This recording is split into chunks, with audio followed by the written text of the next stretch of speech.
The silence you fear is not the end, it's initiation. You did everything right. You faced your demons. You healed your wounds. You integrated your Carl Jung shadow work with dedication that would make therapists weep. You sat with your pain until it became wisdom. You welcomed back the rejected parts of yourself with the tenderness of a mother gathering lost children. And now, nothing. No fire in your belly, no dreams calling your name, no passion driving you forward into tomorrow. You wake up feeling like you're living someone else's life, productive, functional, but utterly hollow. Like you're watching your own existence through glass emotionally removed from a script you once knew by heart. Here's what no one tells you. This emptiness isn't your failure. It's your graduation. You're not broken. You're not depressed. You're not stepping backward into some previous version of dysfunction. You're in the void, the most sacred stage of healing that exists between who you were and who you're becoming. The space where your old self dies and your true self prepares to speak. But staying here requires something most people can't bear, trusting the emptiness instead of running from it. Maria stares at her morning coffee steam rising like questions she can't answer. 3 months ago, she completed intensive therapy. 6 months of shadow work that left her feeling like she'd been turned inside out and put back together. A year of meditation that taught her to sit with discomfort. 2 years of journaling her way through childhood wounds that had governed her adult relationships like invisible puppet strings. She should feel victorious, healed, renewed, ready to step into the empowered version of herself that all the self-help books promised was waiting on the other side of healing. Instead, she feels empty. Not sad empty, not broken empty, just quiet, profoundly, unsettlingly quiet. The job that once consumed her thoughts now feels like watching someone else's movie. She sits in meetings and hears herself speaking the right words, making the right contributions. But it's as if someone else is operating her mouth while she observes from a great distance. The social commitments that used to energize her feel like wearing costumes that no longer fit the fabric scratches against skin that has somehow become more sensitive, more real. Even her hobbies, photography that once made her feel alive, hiking, that used to clear her mind. The book club she started with such enthusiasm feel like obligations to a person she used to be. Is this what healing looks like? She wonders, scrolling through Instagram posts of people celebrating their breakthroughs, their transformations, their triumphant before and after stories. Where's her after? Where's her triumph? Where's the promised land of emotional freedom and authentic living? This is the trigger moment most self-help gurus never mention.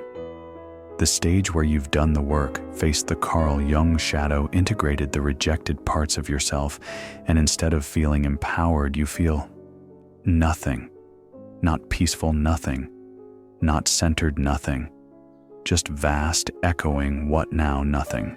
Your friends ask if you're okay. Concern creeping into their voices when you pause too long before answering simple questions. Your family wonders if you need medication, if perhaps the therapy stirred things up too much. You wonder if you somehow broke something essential in the process of trying to heal, if you've deconstructed yourself so thoroughly that there's nothing left to reconstruct. What if I told you this is exactly where you're supposed to be? What if this void isn't the absence of your true self, but the presence of something so authentic that it has no agenda, no performance, no need to prove anything to anyone, including you? What if the emptiness you're experiencing isn't a problem to solve, but a sacred space to inhabit? What if your healing hasn't gone wrong, but has gone so right that you've dissolved everything that wasn't truly you, leaving only the eternal question, what remains when all the performing stops. Take a breath with me for a moment. Feel the space between your ribs expanding. Notice how the breath breathes itself. Sometimes the most profound healing happens in the pause between breaths, in the silence between thoughts, in the stillness between who you were and who you're becoming. Here's what happened. You spent years, maybe decades, being motivated by wounds wearing the costume of ambition. The need to be enough drove your career success. The fear of abandonment shaped your relationships. The terror of being seen as selfish motivated your endless giving. The shame of not being perfect fueled your overachieving. These weren't conscious choices, they were survival mechanisms running silently in the background, keeping you moving, achieving, producing, like a sophisticated engine you never knew was there until it suddenly stopped running. But shadow work doesn't just heal these wounds. It exposes the entire machinery. It's like someone turning on the lights in a theater during a performance. Suddenly you can see the sets are cardboard, the emotions are scripted, and you've been both actor and audience in a play you never remembered auditioning for. You can see how much of your life was driven by what Carl Jung called the persona, the mask you wear to navigate the world, to be acceptable, to survive. The achiever who needed validation through success, who measured worth in metrics and milestones. The caretaker who found identity through being needed, who felt valuable only when solving other people's problems. The perfectionist who felt safe only when controlling outcomes, who believed that flawlessness was the price of love. The rebel who defined themselves in opposition to authority, never realizing they were still being controlled by what they were rebelling against. Shadow work dismantles these false motivators one by one. The anger you weren't allowed to feel as a child gets welcomed home. The selfishness you were taught to fear gets reframed as healthy self-advocacy. The laziness you were shamed for gets recognized as a natural need for rest. The neediness you learned to hide gets acknowledged as a basic human requirement for connection. All of it gets integrated, accepted, welcomed home, like refugees finally allowed to return to their native land. But here's the paradox that sends most people spiraling back into old patterns. When you're no longer running from your shadow, when you're no longer driven by unconscious wounds, when you're no longer motivated by the desperate need to be anyone other than exactly who you are, what's left to motivate you? The void. The space between the death of your persona and the birth of your authentic self. The pregnant emptiness where everything that wasn't truly you has dissolved, but what is truly you hasn't yet learned to speak. Jung wrote extensively about this dangerous middle passage, what he called the transcendent function, where the old identity dissolves, but the new one hasn't crystallized yet. It's like being between trapeze swings in midair, having let go of one, but not yet grasping the other. Most people panic at this stage.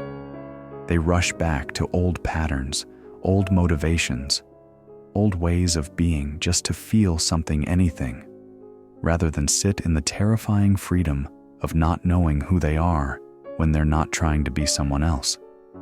Marcus, a former corporate lawyer, describes it perfectly.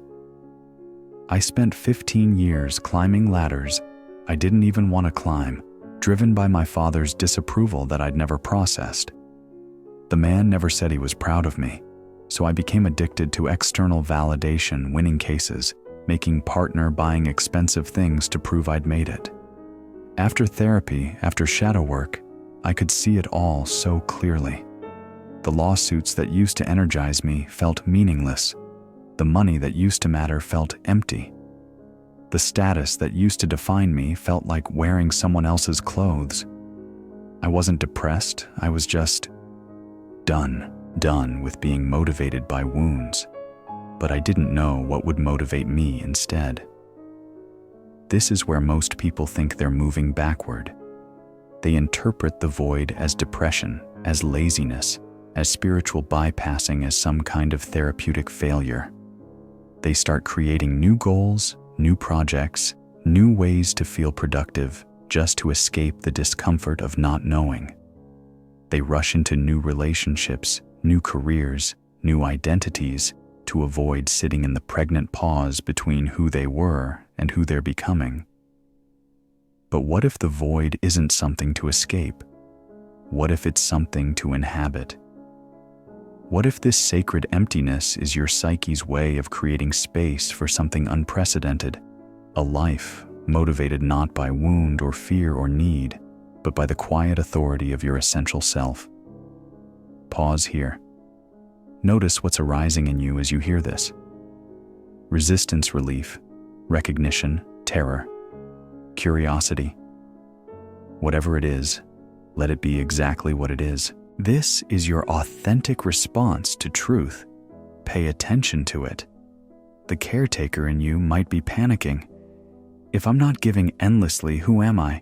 If I'm not needed, what's my value? The achiever might be frantic. If I'm not producing, what's my worth? If I'm not winning, who notices me? The perfectionist might be terrified. If I'm not controlling outcomes, what will happen? If I'm not flawless, will I be abandoned? These are not your questions. These are your persona's questions. These are the voices of the false self that learn to perform for love, to achieve for acceptance, to perfect for protection.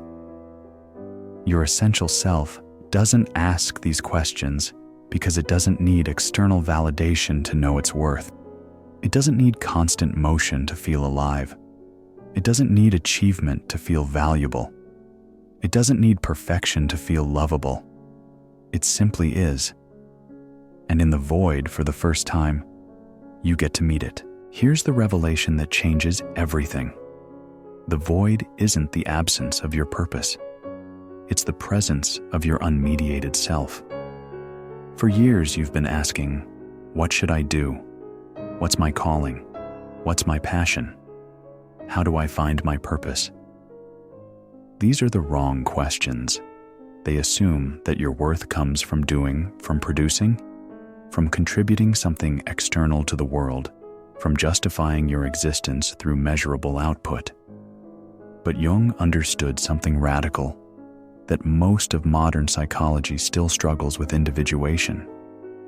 The process of becoming who you truly are often begins with a profound emptiness, not because you have nothing to offer, but because you're finally no longer willing to offer anything that isn't authentically yours, not because you lack purpose, but because you've discovered that your deepest purpose might be simply being yourself without apology or performance. Let me share Elena's story, because it illustrates this revelation perfectly.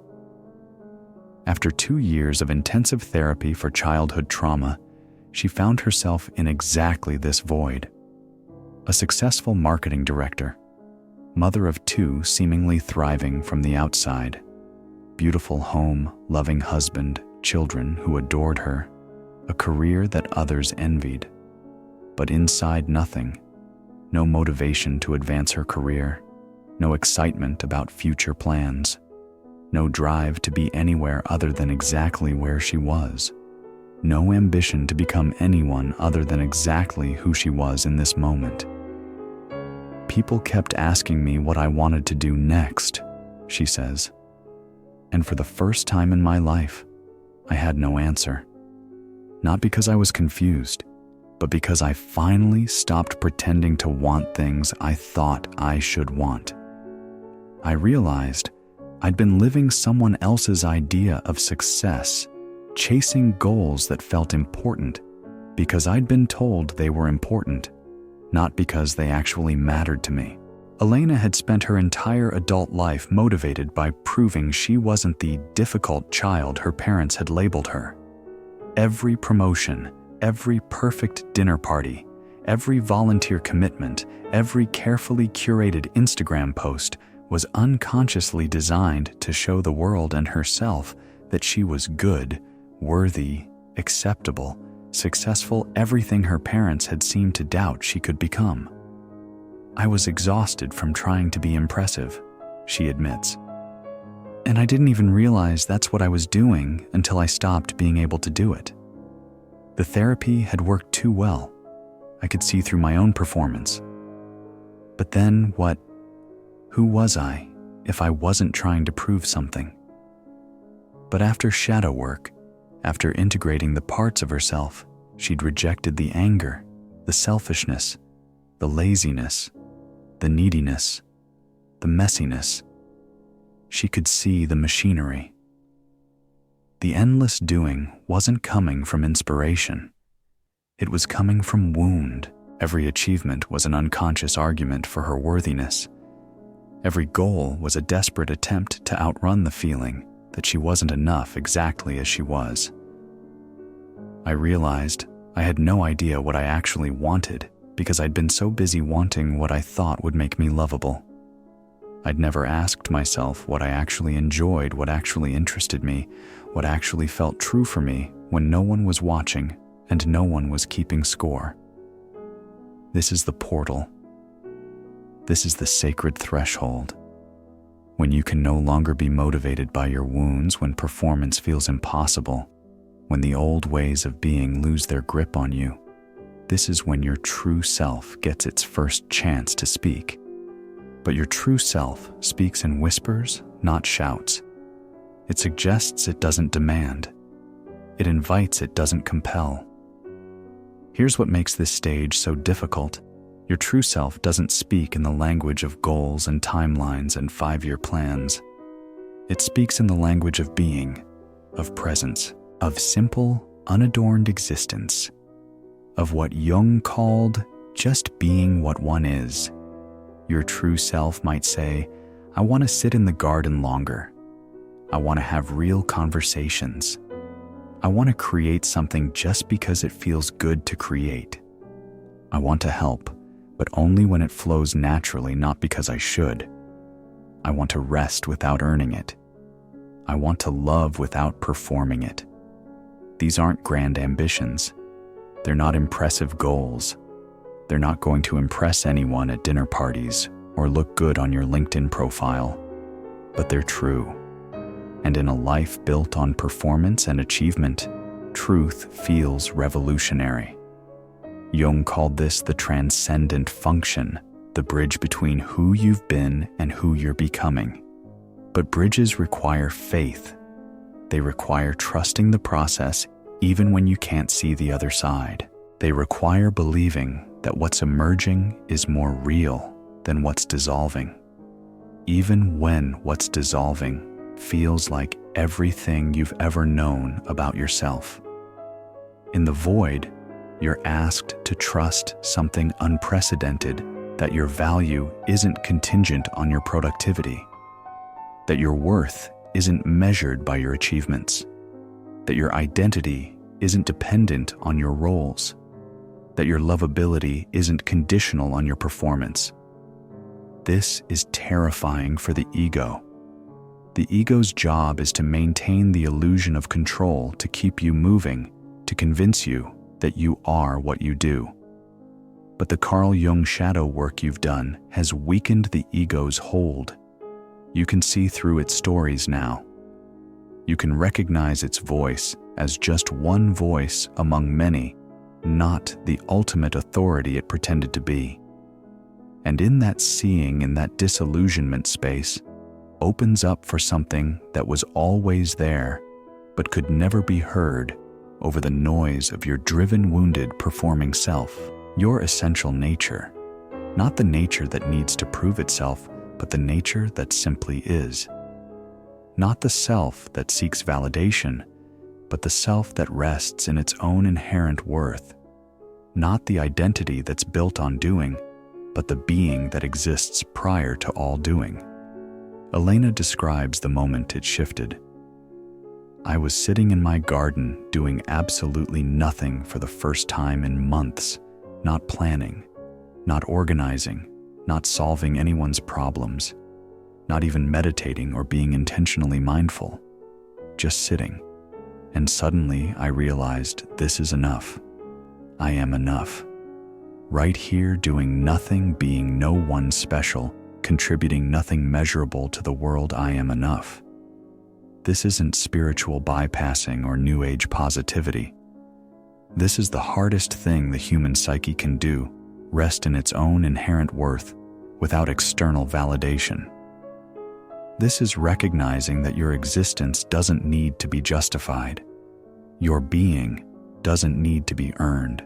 Your place in the world doesn't need to be proven. But when you can do this, when you can sit in the void and feel held by your own essential nature, rather than driven by your wounds, something unprecedented becomes possible. You start making choices from being instead of from wound. You start creating from overflow instead of from emptiness. You start loving from wholeness instead of from need.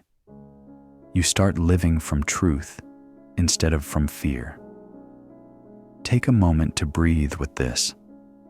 Can you feel the difference between motivation that comes from wound and the quiet authority that comes from essence? Even if it's just for a moment, can you sense that still point within you that needs nothing and lacks nothing? That place in you that is already complete, already worthy, already enough. This is what the void is preparing you for. Not another version of doing, but a completely different way of being human. The turning point doesn't arrive with fanfare or dramatic revelation or a thunderbolt of clarity that changes everything in an instant like in the movies. It comes as a quiet recognition, subtle and gradual, like noticing the exact moment dawn breaks. You can't pinpoint when it happens, but suddenly you realize the darkness has been gently lifting, and there's light where there wasn't before. Let me tell you about James, whose story might feel like reading pages from your own journal.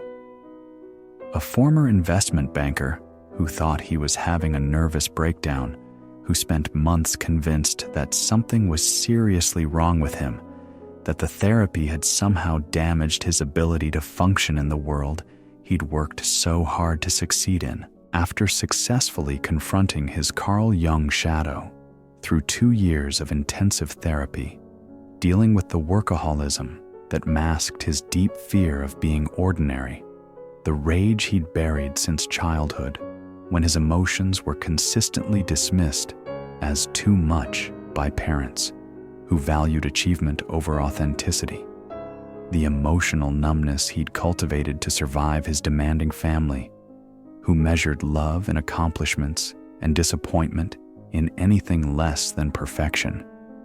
He found himself completely unable to function in his old life. I'd sit at my desk staring at spreadsheets that used to fascinate me, numbers that used to dance with meaning and possibility, and feel absolutely nothing, he recalls, and you can hear both the confusion and the relief in his voice as he remembers this time. Not burnout, not depression, not even anxiety about my performance or fear about my future, just absence, like watching someone else's life through thick glass, like I was an actor who'd forgotten how to play the role I'd been performing for 20 years. The financial models that once energized him with their complexity and potential now looked like hieroglyphs from a civilization he no longer belonged to. The deals that used to give him rush of adrenaline and accomplishment felt like elaborate games played by people he didn't understand anymore, people he'd once been, but could no longer remember how to be.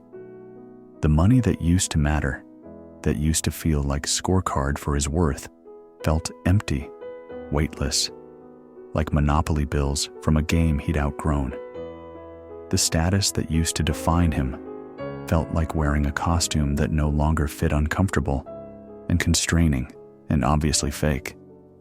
His wife worried, watching him stare out windows for hours without apparent purpose. His friends suggested medication, concerned that he seemed to have lost his drive, his edge, his competitive spirit that had made him so successful. His therapist wondered if they needed to dig deeper, if perhaps they'd uncovered something that required more intensive treatment, if maybe he was having some kind of delayed reaction to the trauma work they'd been doing. His boss started asking questions about his motivation level and commitment to the team, hinting that perhaps he needed some time off or a different kind of work environment, the kind of subtle pressure that would have once sent him into overdrive, but now felt like noise from a world he was no longer part of. But somewhere in the midst of all this concern and confusion, James had begun to recognize something that changed everything. This wasn't pathology. This wasn't a breakdown.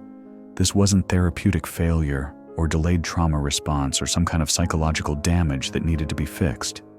This was sacred passage. I remembered reading about medieval monks who spoke of the dark night of the soul.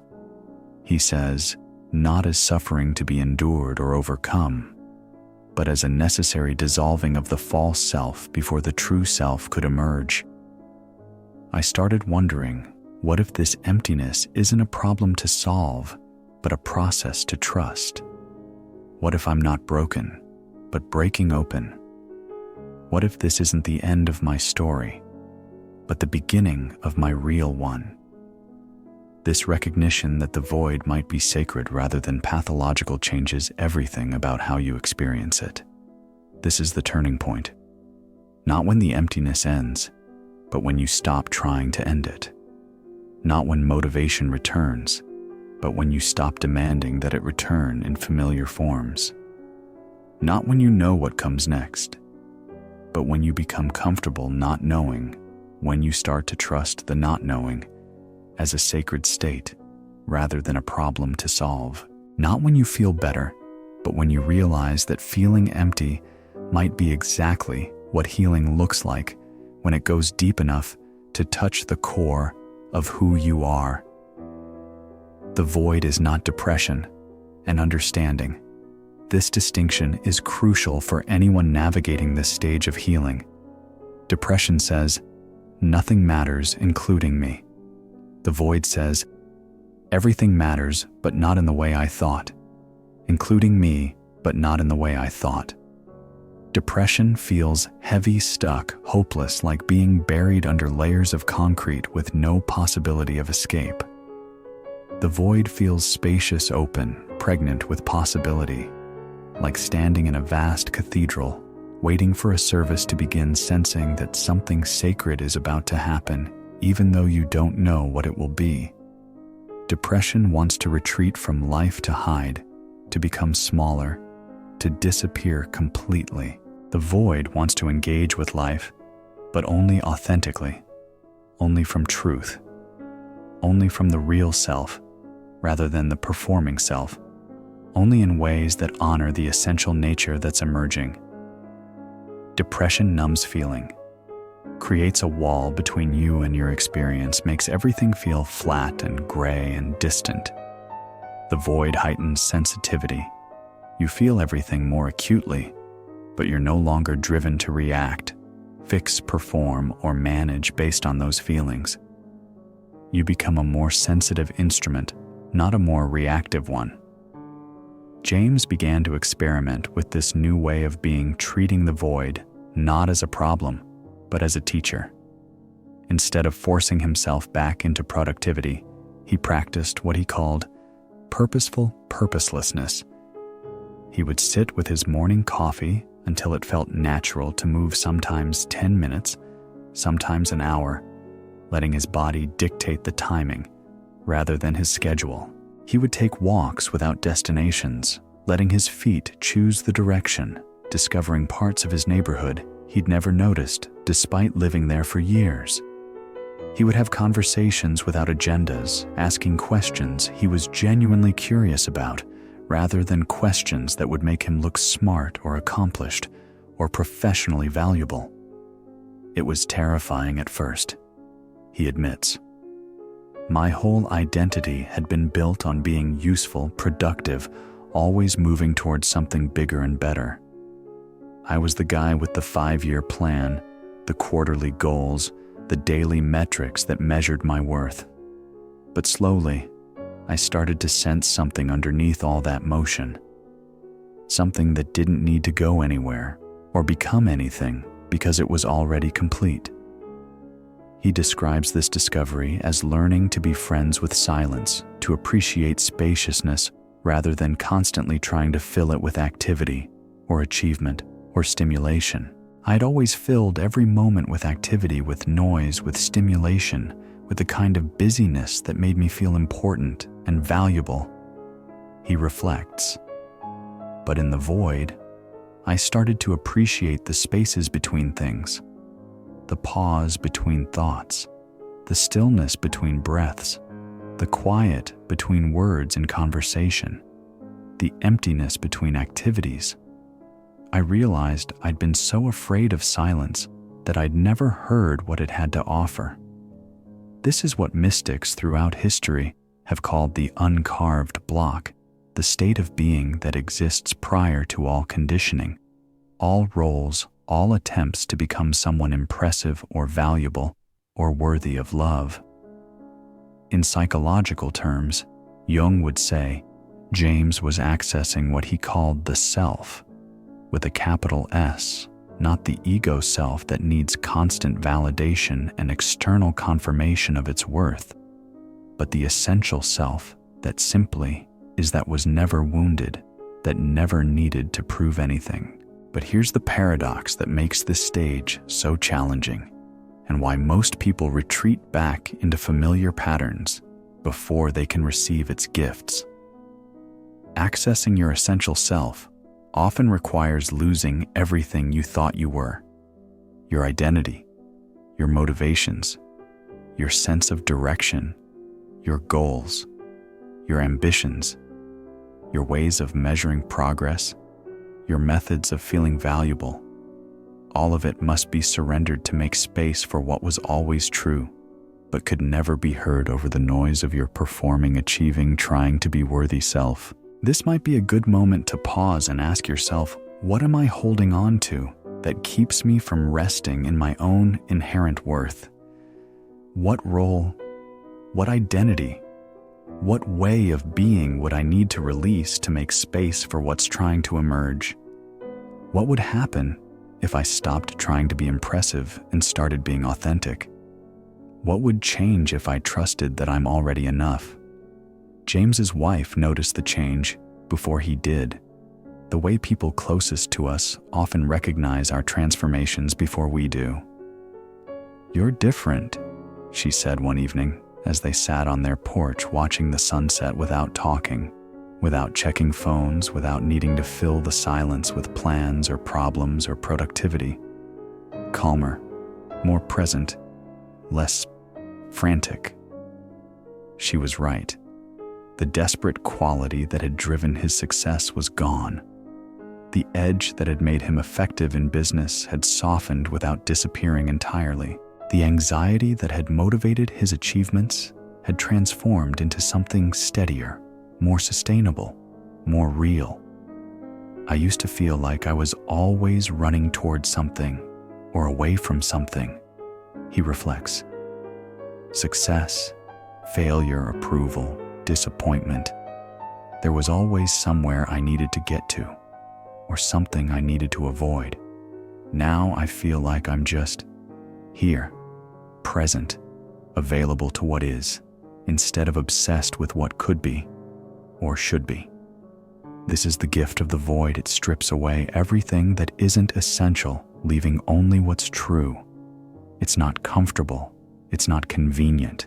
It's not productive in any measurable way, but it's absolutely necessary for anyone serious about living authentically rather than just successfully, for anyone who wants to discover who they are when they're not trying to be someone else. The turning point comes when you stop asking, "How do I get out of this?" and start asking, "What is this trying to teach me?" When you stop trying to solve the void and start inhabiting it. When you stop seeing emptiness as the problem and start experiencing it as the solution to a problem you didn't even know you had, the problem of being disconnected from your own essential nature. Because on the other side of this sacred emptiness, isn't a return to your old motivations with renewed energy or a better strategy. It's access to a completely different source of energy, one that comes not from wound or fear or need, or the desperate attempt to prove your worth, but from the quiet, unshakable authority of your own essential nature. One that doesn't burn out because it's not fueled by desperation. One that doesn't need external validation because it's rooted in inherent worth. One that doesn't require constant achievement because it knows that being is enough. The inner return doesn't announce itself with fireworks or fanfare or dramatic transformation montages that would make for good social media content. It whispers like morning light through curtains, so gradual you might miss it if you're waiting for drama, so natural you might dismiss it if you're expecting something more impressive or immediately recognizable as progress. One day you wake up and realize you're no longer fighting the void. You're inhabiting it. And in that inhabitation, something unprecedented begins to happen. Choices start arising from stillness rather than from agitation. Actions begin flowing from essence rather than from effort. Decisions emerge from wisdom rather than from wound. Life starts moving through you instead of you pushing through life. This is not a return to your old self with renewed motivation, fresh goals, and a new 5-year plan that will finally get you where you think you need to go. This is the emergence of your essential self for the first time, the self that was always there but couldn't be heard over the noise of performance achievement and the endless attempt to become worthy of love through external accomplishment. Here's what this looks like in daily life, what Jung would call living from the self, and why it feels both utterly foreign and completely familiar at the same time. Begin your mornings not with plans and to-do lists and immediate productivity demands, but with presence. Before reaching for your phone to check what the world needs from you before making your coffee, in the automatic way you've done for years, before thinking about your day and all its obligations and expectations, take 5 minutes to simply be. Not meditating with a goal of becoming more peaceful. Not visualizing outcomes to manifest better circumstances. Not practicing gratitude because you've been told it will make you happier. Just existing in your own skin without needing to become anything other than what you are in this moment. Ask yourself, what wants to emerge through me today? Not, what should I accomplish? Or, what do I have to do? Or, how can I be more productive? But what wants to be expressed through my unique presence in the world today. This isn't about goals or achievements or checking items off lists. It's about listening to the quiet intelligence that operates beneath your thinking mind, the wisdom that knows things your ego doesn't know, the part of you that's connected to something larger than your personal agenda. Sometimes the answer will be rest. Sometimes it will be create something. Sometimes it will be have a real conversation with someone. Sometimes it will be clean the house with attention and care. Sometimes it will be sit in the garden and listen. The content matters less than the source. You're learning to take direction from your essential self rather than from your conditioned, wound-driven, productivity-obsessed self. Once a week, write a letter to the part of you that you've lost, the identity that's dissolving, the way of being that's no longer serving you. Start with, dear old identity, thank you for keeping me safe, for helping me survive in a world that often felt dangerous, for doing the best you could with what you knew. But I no longer need. This isn't about rejection or criticism, or making wrong what served you in the past.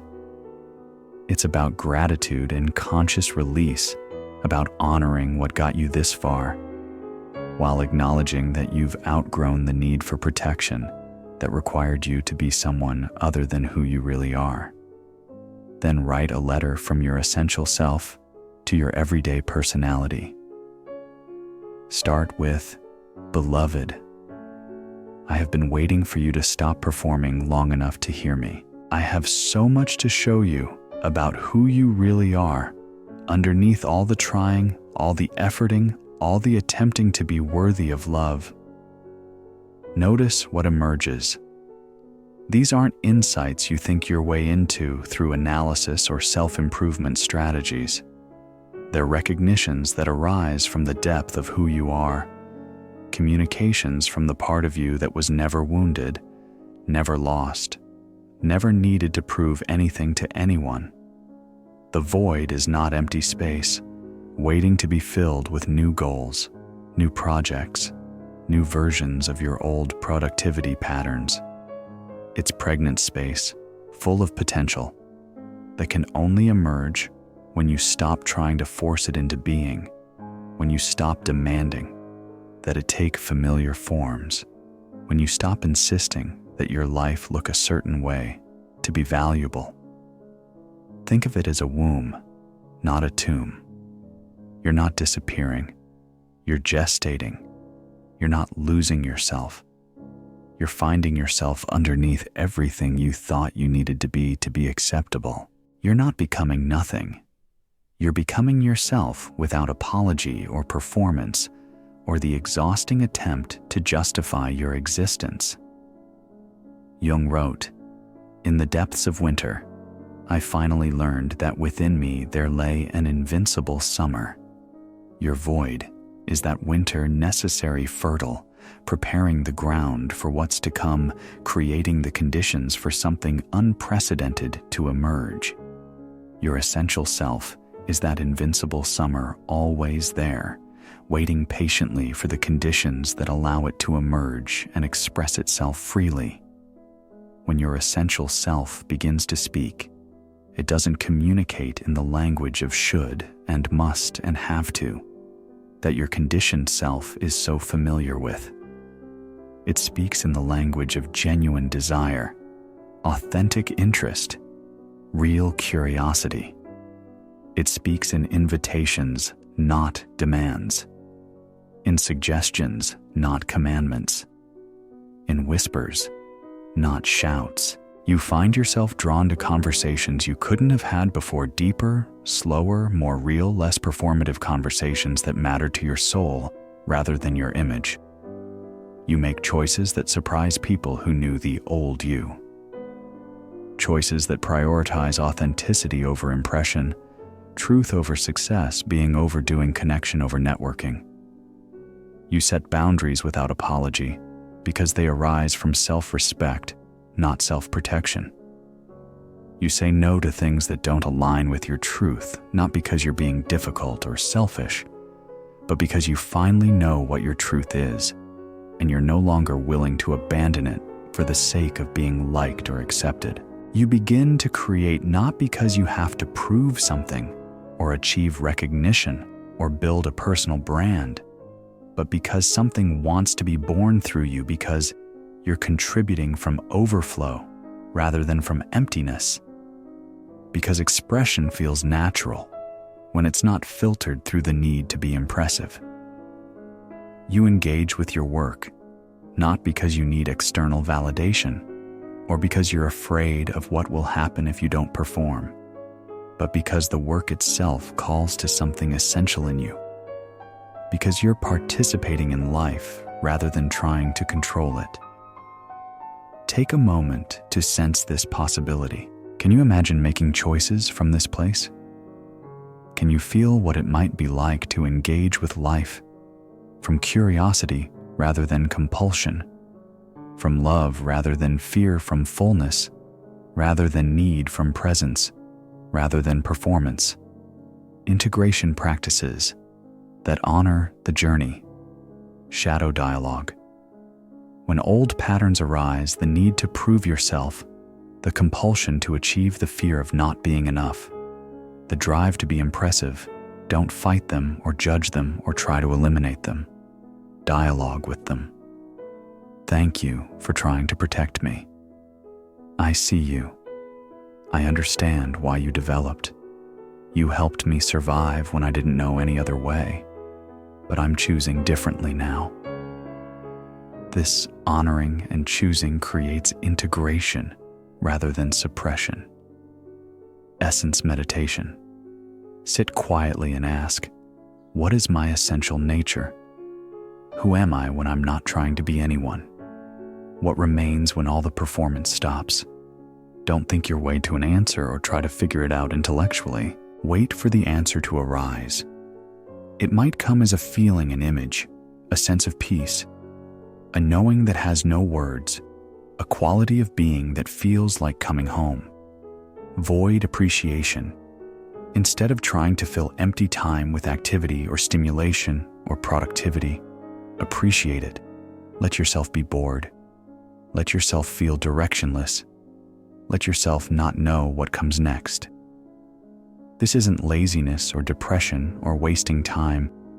It's creating space for your authentic impulses to emerge without interference from your conditioned mind. Truth practice. Throughout your day, ask yourself, what's true for me right now? Not what you should feel, but what you actually feel. Not what you should want, but what you actually want. Not what you should do, but what feels authentic to do in this moment. The inner return is not about becoming someone new or better or more evolved. It's about remembering who you've always been. Underneath all the conditioning, all the wounding, all the performing, all the attempts to be worthy of love. It's about coming home to the self that was there before you learned you needed to be different to be accepted. And from this place, this quiet, unshakable sense of your own inherent worth, you begin to engage with life not as someone who needs to prove their value, but as someone who already knows their value and chooses to share it freely, naturally, without agenda or expectation of return. This is the gift the void has been preparing for you all along, not a new life, but your real life. Not a better version of who you were, but who you actually are when you stop trying to be anyone else. And so we arrive at the truth that transforms everything, the recognition that changes the most frightening experience of healing into the most sacred. The void is not your enemy.